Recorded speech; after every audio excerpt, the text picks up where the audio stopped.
Hi everyone, welcome back to my channel. In this video, we will be learning Annex A Control 5.13, which is labeling of information. In 5.12, we learned how exactly we classify the information, and now we actually go ahead, take a step further, and start labeling them. So let's deep dive into this control. Labeling is something like that. You know what that information is, and then you're putting a label saying, okay, this is a confidential information, this is a public information, or it is an internal information. So that is labeling. In 5.12, we discussed about what kind of classifications we will have. And in 5.13, we are going ahead and then labeling those classification itself. We are saying, okay, this is confidential, this is public, this is internal, things like that.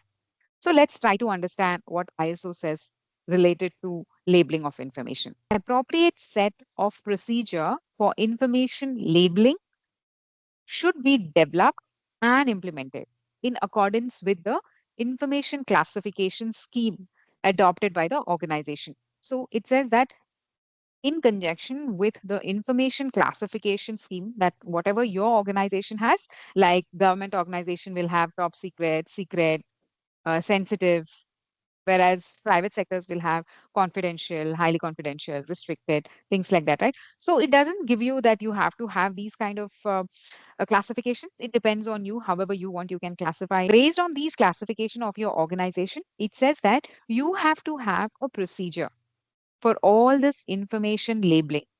Okay, this procedure should be developed by you and it has to be implemented.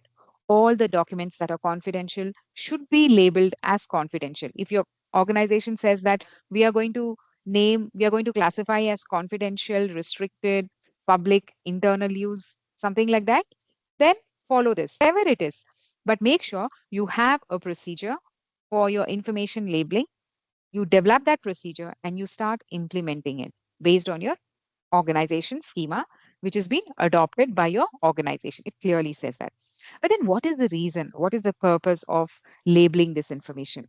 Why should I label when I know that, we are going to classify our information like this based on these different classification level? Why should I even put a label to these documents?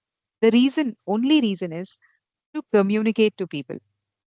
See, if I'm new to the organization, then I know that if any document is being marked as confidential, immediately it'll trigger in my mind that, okay, this is a confidential information. I have to handle this information very carefully.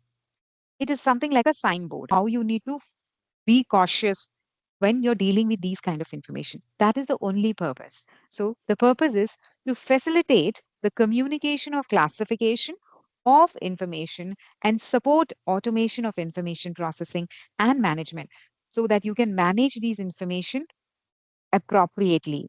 And you can also automate this uh, classification of information as well as you can communicate well about all these classification of information. The moment you label it, it is visible. The moment it is visible, it becomes easier to deal with. See, anything that like, you have a pile of books. You just take out one book without even reading the content of the book. Looking at the label, you can say what kind of book this is, right?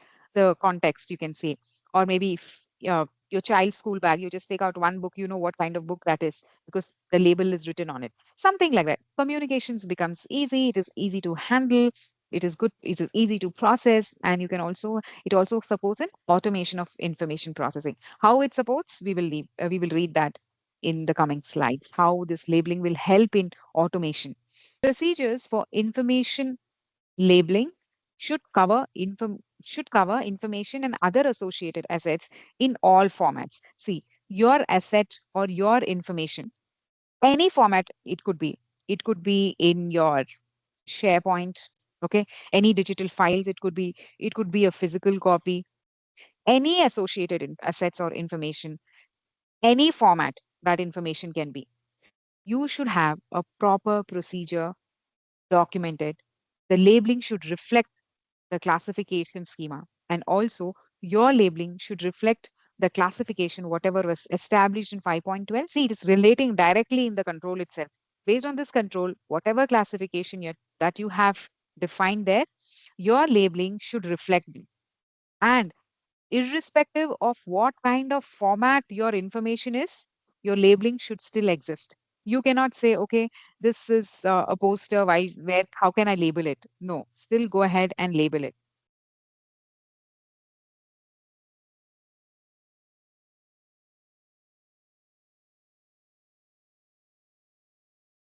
And then The have labels a should be proper easily procedure document. recognizable. Clearly Okay, it should not be like documented. written somewhere That's what very it says. tiny Your that people are procedure not even should able to you should have a proper procedure understand in it, place. recognize it, or understand for that matter. It should be clearly visible. The procedures should give guidance on where and how the labels are attached in consideration, okay, of how the information is accessed, based on who will access, how the information will be accessed. Okay, all based on this, you have to write clearly in your procedure document. Your procedure document should give you a guidance of where the labeling is there, how you're going to label it, where you're going to label it, whether it will be in the header or the footer, whatever. Okay, supposing it is a Word document or an Excel document, where exactly you're going to label it, how you're going to label it, okay, what formats you're using it, okay, and then considering who will be accessing to what kind of information, who will access to who will access to confidential, who will access to public, all those information. Assets are handled depending on the types of storage media also. And even if you have different kind of storage media, like maybe some information you're storing on cloud, some information you're storing on your physical devices.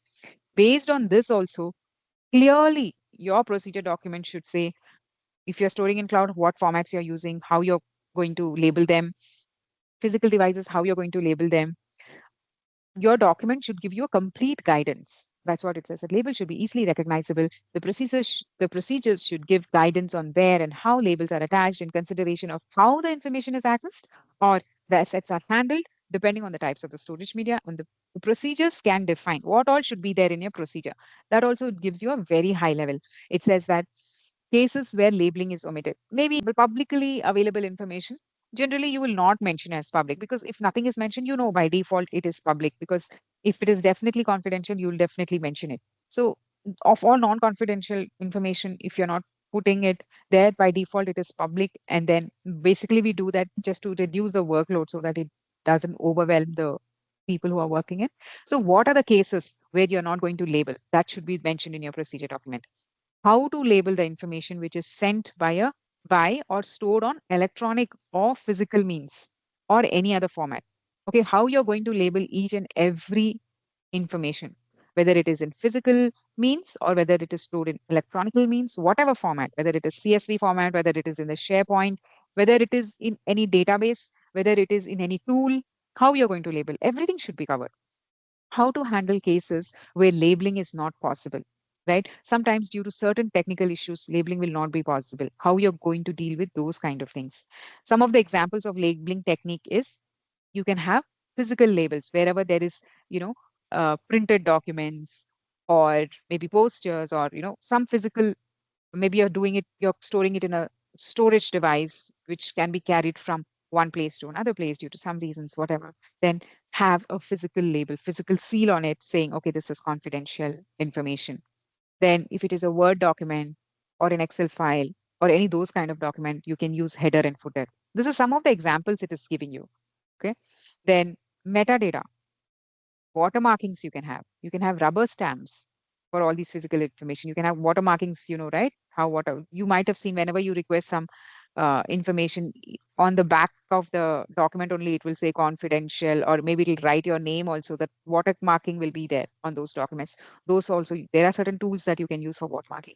What is metadata? Any idea on metadata? Metadata is nothing but information of information, or data of data, you can say. Let me explain you that with an example. Supposing you're having a contract document, say some ABC. This contract document is stored in a SharePoint. We know this complete document will have like maybe what, 5 to 6 pages in short, I'm saying, but sometimes the contracts can go up to 10, 15 pages, whatever, if you have seen the contract. And it also contains confidential information. It contains the vendor names, what are the services they're going to provide you, how much they're going to charge you, and some POC details, your addresses. So many confidential information will be there inside this contract document. And what is metadata? Metadata is the data of data. That means this is a file, this has some information, but I'm just taking a metadata out of it, saying, okay, this is the file name, this is very confidential, this is this customer name, department name, this is the owner, it was created on this date, and this is the retention is 7 years. So when I have, remember I told you about automation of information, how this labeling will help you. See, here we have labeled it as confidential. Okay. Now, when you label it as confidential, right, your DLP solutions or your Microsoft Purview will have certain labels inside it. Okay. So, the moment you try to send this document to your email, this will automatically be blocked. Why? Because you have labeled it. So, this is metadata. What is your DLP or your Microsoft Purview will do? It will not go and read this document completely. It will have a metadata of it. Every information that it is processing, it will store a metadata. Based on the metadata, it will say, okay, this is confidential. I should block it. It will block it. Like this, you can do some rules, configurations in your environment. That's the reason why you should do make sure that you have proper labeling in place. That's the reason why metadata, understanding your metadata and labeling is very important. I hope now this is very clear what is metadata and what is why labeling is helping in implementing security controls and automation of information security as well. If you're sending all these email security, DLP rules, all these things depend highly on the classification labels that you put on your documents. Even in the SharePoint, you put it confidential and you try to like share it with anyone. No, others can't see it until you give an access. So those kind of uh, security controls can be implemented when you have proper labeling in place. That's the reason why ISO emphasizes so much on labeling and classification of information. Right. Let's understand some other guidance that it is. Digital information should utilize metadata in order to identify, manage, and control information, especially with regard to confidentiality. Now you understand the meaning of this sentence, right? Why we are using metadata? Just to identify, manage, and control the information, especially which are very confidential information. Metadata should also enable efficient and correct searching for information. So sometimes, what happens in the SharePoint, you'll have thousands of document, right? But if you have metadata, it becomes easier for you to search. It enables efficiency and it reduces your workload. That's the reason metadata also helps. So these metadata, no, not every company will implement it because if they are very small organization, they will not be implementing it. But big organization, definitely metadata is implemented. Metadata should facilitate systems to interact and make decisions based on the associated classification label. I hope now it's very clear why metadata is used and how it can help you to make decisions, whether it needs to be allowed, whether it needs to be blocked based on the classification label. The procedures should describe how to attach metadata to information. So your procedure document should clearly mention how you're going to attach the metadata to information, what labels to use, and how data should be handled in line with the organization information model and the ICT architecture. So you have to discuss with your organization to understand how you are going to deal with all these confidential information. Do you have metadata in place? And do you have all these configurations in place to block any sensitive transfer of information to other organization or your personal emails or whatever? Relevant additional metadata should be added by system when they process information depending on its information security properties. So add those relevant additional metadata. If you want to add any other more information to your metadata, add it. Maybe sometimes you want to add even the owners. Maybe you want to add the name saying, okay, this data should be only be handled or should only be transferred to this specific emails only. Add those things. Depends on your organization, your use case as well. Okay. Should be added by the system when they process information. Now, personal and other interested parties should be made aware of labeling procedures. This is highly important. See, you have to educate, make people aware of the labeling. Okay, all the persons working in the organization and all your interested parties. Who are your interested parties? Your vendors, your employees, different departments, your fourth party vendors or your third party vendors, whatever. Everyone should be aware of your labeling procedure because every organization will have different. I can have top secret. as my highest level of classification. Other organization can have confidential. You may think, oh, confidential is not that sensitive, but in their organization, maybe that is the highest level. So have a proper communication, make them aware. When you're saying confidential, what do you mean? When you're saying top secret, what exactly do you mean? Based on your organization standard. All personnel should be provided with the necessary training to ensure that information is correctly labeled and handled accordingly. Output from systems containing information that is classified as being sensitive or critical should carry an appropriate classification level. Let's understand this little more detailedly. Say, for example, you're having a tool that generates payslips. Now, payslips are confidential information, you know that. Now, this tool is generating an output which is confidential. Output from systems containing information that is classified as being sensitive or critical should carry an appropriate classification label. So this tool is you have to classify it as confidential or sensitive depending on how you're going to classify it. So this not only the tool but the output that is generated from this tool will also be sensitive or confidential. That is what it is saying. It could be your payslip tools, or it could be any other contract generation tools, or where you're sanctioning any loans or whatever. Labeling of classified information is a key requirement for information sharing. Even when you're sharing your information, your labeling is very important. Not all data can be shared, right? Whenever you're sharing, make sure you are very clear of what kind of information should be shared with whom. So this labeling helps in that as well. Labeling of classified information is a key requirement for information sharing. Other useful metadata that can be attached to the information is which organizational process created the information and at what time. If you want to add more information to your metadata, you can add like what process it is being, or which organization process was created for that information, what time that document was created. These information also can be added in the metadata. That's what it is saying. Labeling of information and other associated assets can sometimes have negative effects. Classified assets can be easier to identify by malicious actors for potential misuse, right? This is also one of the drawbacks.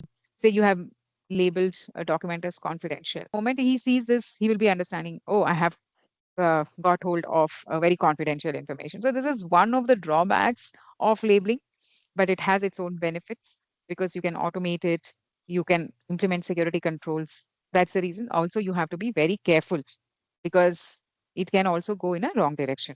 Some systems do not label individual files or database records with their classification, but protect all information at the highest level of classification of any of the information that it contains or is permitted to contain. It is usual in such system to determine and then label information when it is exported.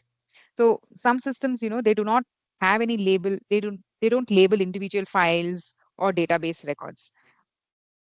But whatever the output that they are generating, when it is being exported, make sure it is being labeled. So that, but protect all information at the highest level of classification. If it is sensitive, just make sure that you protect give the highest level of classification. That is what it is saying. Determine, it is usual in such system to determine and then label information when it is being exported. Let's see what are some of the common questions that auditors may ask you. May say, please open a recently created document containing any sensitive company information.